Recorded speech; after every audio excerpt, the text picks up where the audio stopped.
Welcome back to the Rich Eisen Show. And Brockman, on this day in which a video that went viral today of Stuart Scott doing the flu game 22 years ago on SportsCenter tonight. Crazy. It's only fitting that my next guest is here today. And the reason why is when I started off at KRCR TV in Redding, California as the sports anchor at 5 o'clock in the afternoon, 11 o'clock at night, between 1994 and 1996, the number of times I did highlights of Mitch Richmond for the Sacramento Kings on my 11 o'clock broadcast. I believe it. I've lost track. To the point where my dad, I would send him tapes. My father would say, "How do you say Mitch Richmond so well?" That would be something like, it's kind of different. You know, Mitch Richmond, you say it so fast. But at any rate, the fact that I'm now on a show with my name on it and I look at you and I see you here, it gives me a sense of accomplishment because of who you are and what you stand for and how you're friends with a good buddy of mine in Irv. And great to see you here. Thanks for having me. Is essentially what I am saying. What about that game last night, Oh, Mitch? man. What a game. What a game. I mean, you know, it was the excitement before the game where, you know, you really and truly know how great Kevin Durant is. You know, coming off of not playing for 5 weeks, and then he nails the first threes that he shoots. Just amazing performance. You could see first quarter. You could see the rest of the team. He jolted the rest of the team. You could see it. He jolted the series. He jolted the series. He jolted the strategies. Yes. He is.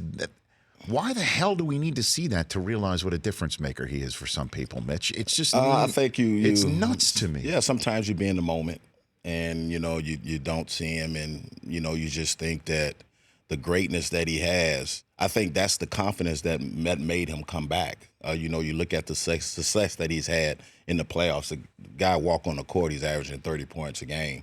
It doesn't matter if LeBron is guarding him, whoever's guarding him.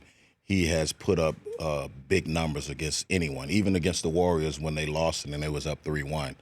But he's just a tremendous player, and he would go down as one of the best. Now, you tell me, again, with your 14 seasons in the NBA, your Hall of Fame resume, I'm in a position where I talk into a microphone every day, and I have so many others in my business industry do the same. And I hear all the conversation and the talk of legacy and the talk of what people are saying. And I think many athletes hear it, they really don't absorb it. Right.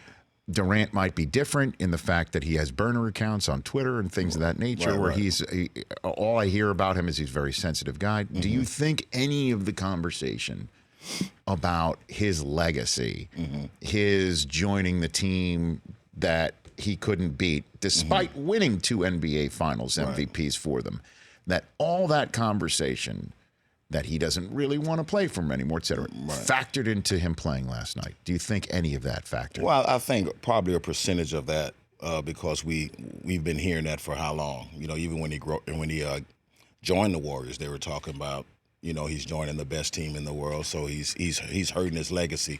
I'm pretty sure some of that creeped in his mind, but I think the most important thing that creeped in his mind is that if he didn't get paid, he would still be playing this game. And he's one of those guys that loves basketball, loves to play. He wanted to help his team. And he probably had some gripes in the back of his mind, but he knew that they needed him and they needed a boost to just actually see him on the court. I thought he was going to have 30 that night, but you can tell that he was just going to be able to catch and shoot, probably not do anything off the dribble. And I think what happened was his instincts just crept in when Ibaka pushed up on him. He's like, man, this guy can't guard me. And he tried to do a quick move, and that's what happened. Yeah, I think his mind, you know, his mind was a little ahead of his body at the time, and it always happens to when you're hurt or when you're an older player. But I think at that particular time, he felt like, hey, man, this guy can't guard me. What are you pushing up on me? And he tried it, and that's what happened. Yeah, and he planted his foot. Yeah, Interesting. His foot. Yes. And that's your observation. Yes. Because you've been there, I guess. Yeah, you've been there. Like, you know, it happens in rec league. You know, when you retire, you get a guy that, you know, keep talking smack, and then your mind is not really where your body's at. Your body's a little bit behind, and then now you're trying to do some things that you did when you were younger, or do some things when you were healthy. And that's what happens. Sometimes when you're hurt, you play better because you know you can't do some of the things. So you really have to concentrate on your movement and how you play. Mitch Richmond, Hall of Famer here on the Rich Eisen Show. You spent some time also with the Kings in the front office, correct? And that's when Boogie Cousins was there. This is what Boogie Cousins had to say last night about the fan reaction to the injury, as well as to some of the conversation that you and I were having about the talk in regards to Durant that was surrounding his comeback. Go for it. It's not about basketball. It's about everything else. The that y'all don't care about. What do you think about the people who question KD's heart and how long it was taking him to return? Them. Some of the fans cheering when he went down. Trash. So trash. But like I said, we only idolize as superstar athletes, not human beings. It's always about what we can do between those lines. What's your reaction to that, Mitch? I agree with it a little bit. I definitely do agree with that. But I think in that sense, where the fans, their reaction was, quick, we can win a championship. And then you got to praise the Toronto Raptors players for toning that down, telling the crowd to kind of, hey man, come on, get a grip. Yeah, essentially. just get a grip. I mean, we want to win, but we don't want anyone to get injured.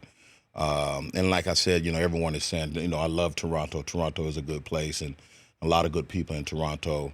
But I think it was just in the heat of the moment that they were like, hey man, we're trying to win a championship here. And they were already scared that Kevin Durant had played.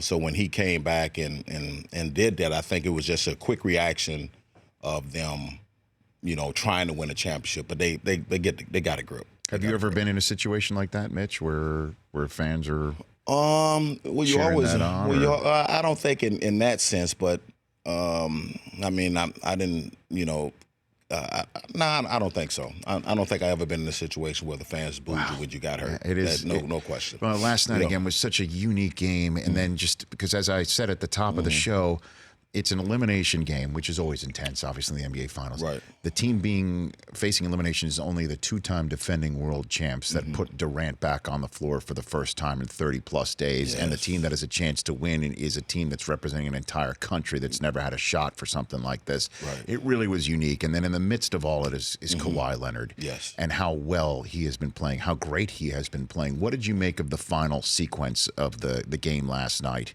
where Kawhi had the ball in his hands for a brief bit, the chance to win it? Well, I think in that sense, I think Golden State did a wonderful job in trying to push him out and catch at about the half-court line. And people, is questioning, should he took the shot? I think he would have had an opportunity to take the shot on one or two guys if he would have caught it in his sweet spot, if he would have had it on the post, if he'd have had it in his mid-range area or the free throw line area. I think he would have probably took on two guys. But at that particular time, he had to take 2 or 3 dribbles to even get to the three-point line. And that's when they doubled him, and he made the right play. He made the right basketball play and gave it to his teammates, and the rest is history. Do you think Nick Nurse made a mistake calling a timeout with 3 minutes to go, as his team had just watched Kawhi score 10 unanswered points himself? Yeah, I don't like to go back to that, because I think at that time, Toronto was rolling. They had the best player in basketball, and in these playoffs, had an opportunity to put it in his hands and finish it out.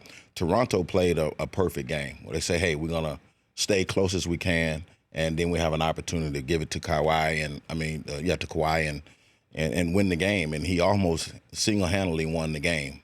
But Golden State, you got to give them credit, because they never quit. The whole game, they never quit. So was that a mistake, do you think, that timeout? Timeout, I won't go back to that. I just think that it was some plays down the stretch that they let Curry get loose.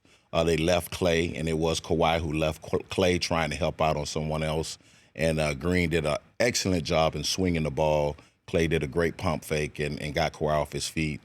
I just think it was winning and making mistakes is so close, and they made some tough mistakes on two great shooters, and you cannot do that. And you can't close out the Warriors. You Yeah. got to knock out the Warriors. Yeah, you gotta knock out. They got up like The Undertaker, like Tyson Fury last night, right? Yeah. Sure did. We had in the studio just last week. A few more minutes left with Mitch Richmond, Basketball Hall of Famer here on the Rich Eisen Show.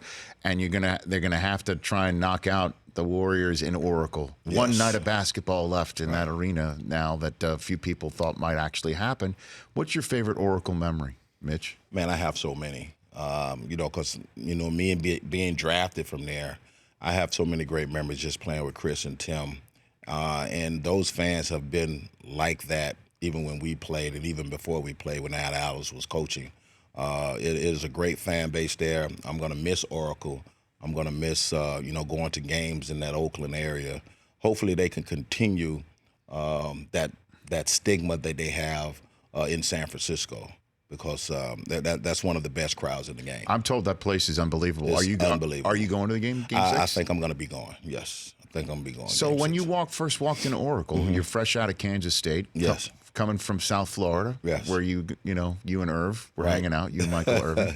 What was that like walking into Oracle first time? Do you have a good memory, good story of where you walked in? Good memory. there? I think my first game, I just remember played probably hit about 16, 17 points, but the energy of the crowd, I was like, man, I really like this. Even in 88? Yeah, in 88, I really like this.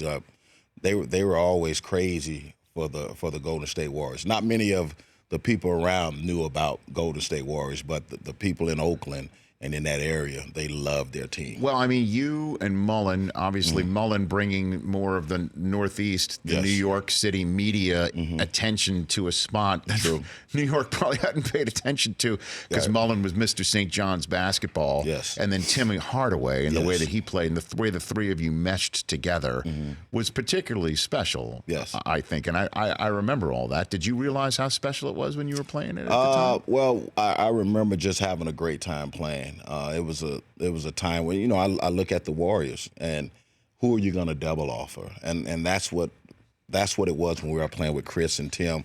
If you're going to double me, Chris and Tim was going to have a big night. If you're going to double Chris, I think you had to pick your spots. But when you have three players that can really score the basketball, very, very hard. Because one defender, if he makes one mistake and say, you know what, I'm not going to help, then you let a guy play one-on-one, and Chris was one of the best shooters. I felt like I was one of the best one-on-one players in the game, and also Tim. So it was very difficult to guard us. Did you guys ever meet Run DMC? Of course. Okay, what was that about? oh, man. Give me the first Run DMC Well, summit. it was like a little surprise that they were going to actually be performing at the game when we played the Lakers, and we got an opportunity to meet them before the game. And listen, I've been watching Run DMC, growing up with the Adidas and everything. So it was very, very important for me to meet them, and we had a great time. But I think we kind of pissed off the Lakers when we opened up with Run DMC. It didn't go too well. What do you mean you pissed off Magic, the Lakers? What do you mean? I mean, Magic, I don't think he felt that we should be performing. We haven't won the game yet. So Run DMC, actually did a concert right before the game. So we were feeling ourselves. We were really feeling ourselves. Do you remember this, Chris? Yeah. Do you remember back in the day?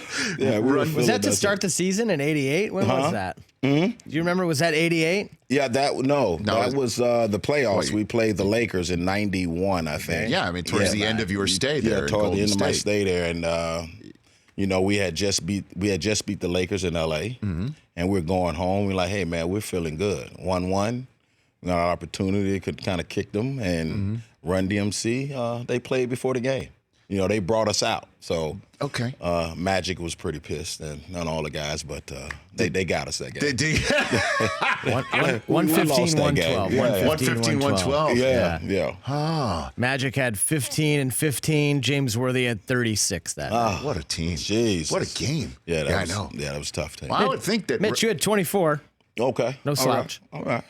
Put up something. By the way, I would think Reverend Run from Hollis, Queens would have been very excited to meet Mullen. Oh, no question, man. That must have been something. Yes.